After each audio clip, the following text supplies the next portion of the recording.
Now that we've been through quantum numbers, let's go into electron configuration. What you're going to be required to do is that, given the element, can you come up with the electron configuration? Or, if given the electron configuration, can you give me the name of the element? And for either of those, then can you go back and give me the 4 quantum numbers? And I'll show you the easy way to do that. Here's an example of boron.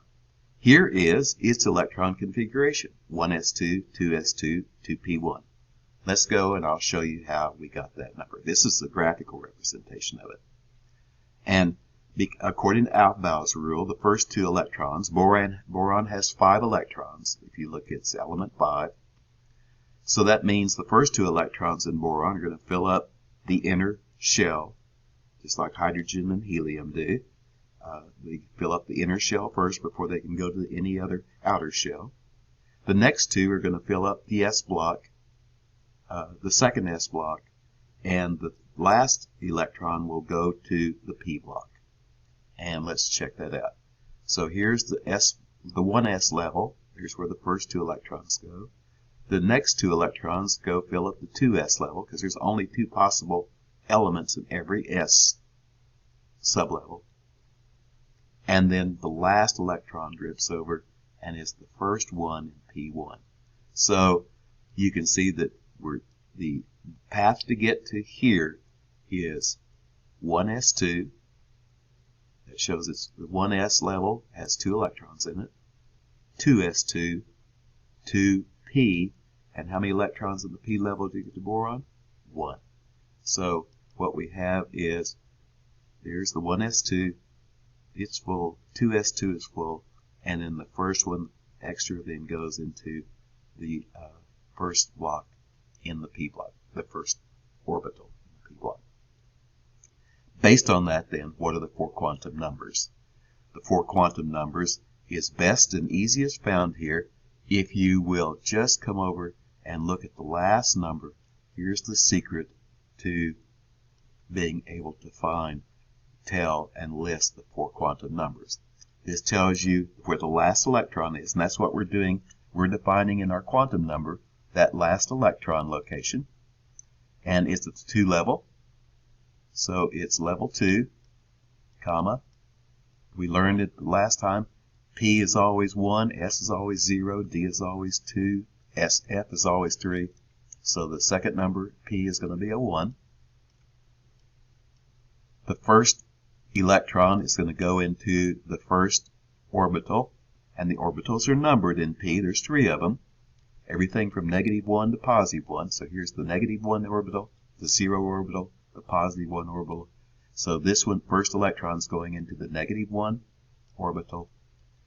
And given no other information, we're just going to assume it's got a positive spin of 1/2, plus 1/2. Those are our 4 numbers, and the only thing we had to do was to look at this last designation. That tells us the level, it tells us the sublevel, and this tells us how many electrons there are, and then we can then count over and figure 1, 2, 3. If it were 5, we'd be at the 1 would go in -1, 2 would be here at 0, 3 would be at +1, the 4th electron would go back to -1 and downspin, and the 5th one would go to 0 and downspin. So if it were the 5th element in there in the p block, its last 2 numbers would be 0 minus 1/2. So this tells us, makes it easier for us to do those quantum numbers. Let's go look and let's see, what if I am given the electron configuration, 1s2, 2s2, 2p3, what element is it? Well, it's easy. Just take the last area again, then go to your periodic table and find level 2, the p block, and count in the 3rd element.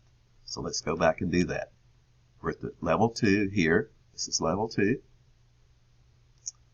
And we go over to the p block, and we count in element 1, element 2, element 3. So we're looking at nitrogen. So to go back over there, you'd want to write in nitrogen right And then this would be, if you wanted to put in a graphical representation, that would be the graphical representation. Usually you show the arrows up. Could you show them all down? Yes, you could. That's possible too. But that's not normal. Normally, we assume just spin up on the first three. Then, if you move the oxygen, oxygen will come back down and will do the opposite spin. So oxygen and the other two final elements in that list, the fluorine and the neon, will all have negative 1/2. All right. So what are the 4 quantum numbers for nitrogen? All we have to do is look at this last group. It's going to be 2, 1, and then what does the third one tell us? It tells us that the third electron is going to go into, it's not going to double up, it's going to go from -1, 0 to 1, so it's going to be a +1, and it's going to be a spin up, so it's going to end up with 1/2. So it's going to be 2, 1, 1, 1/2.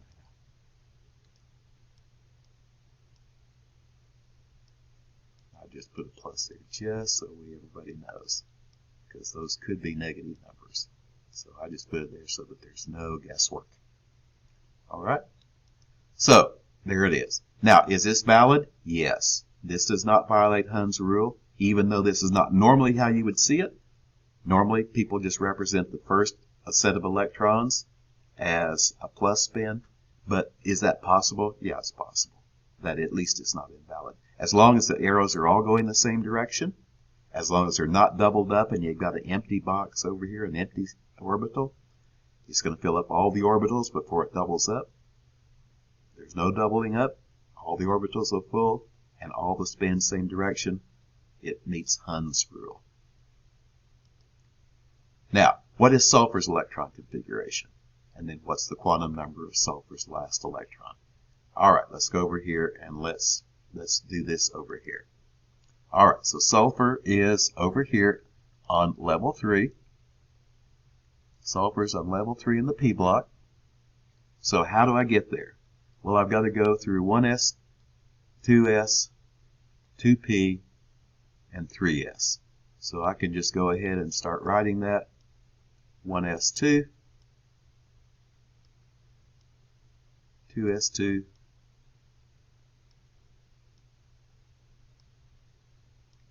2p6,